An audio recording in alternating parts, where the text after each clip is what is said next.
Okay, so today we're going to dive into this really fascinating academic paper. And trust me, it completely flips what you think you know about online shopping. Turns out there are these hidden psychological forces at play every single time we browse our favorite sites. And let me tell you, the truth is way stranger than you might think. You know the feeling, right? We've all been there. Your shopping cart is full, your cursor is just hovering over that confirm purchase button, but you stop, you hesitate. What is actually going through your mind in that split second? What's the final push that makes you either go for it or just close the tab? Well, it turns out, in that moment of decision, you're basically caught in this invisible tug of war.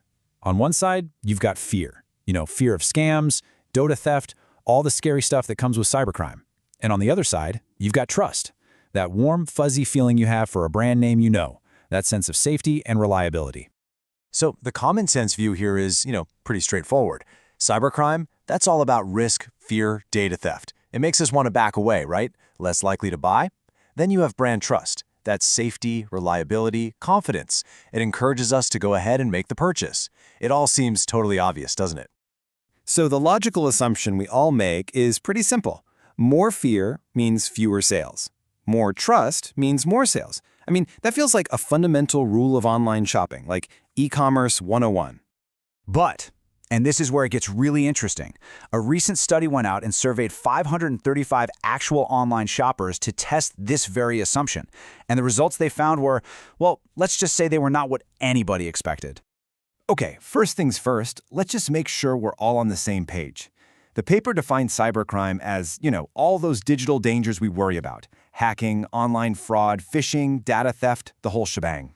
So that's the fear part of our little equation here.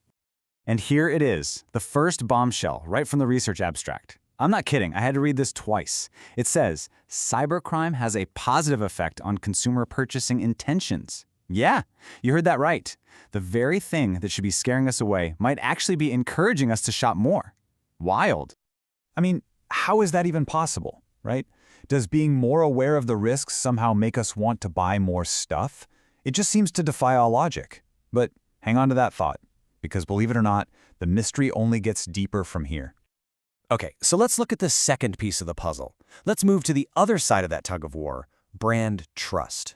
That feeling of security and reliability we get from a brand we know. And, well, trust. Surely this part has to follow the common sense rule, right? So the researchers set up a formal hypothesis, and it says exactly what we'd expect. E-brand trust has a positive effect on consumer purchasing intentions. In other words, more trust equals more sales. Simple, makes perfect sense. And what do you know? When they ran the numbers, the data backed it up perfectly. Now you're looking at a simplified version of their statistical results here, but all you really need to know is that those numbers show a super strong connection. In plain English, the data was screaming, yes, this hypothesis is correct. It's officially supported. Case closed. Or so you'd think.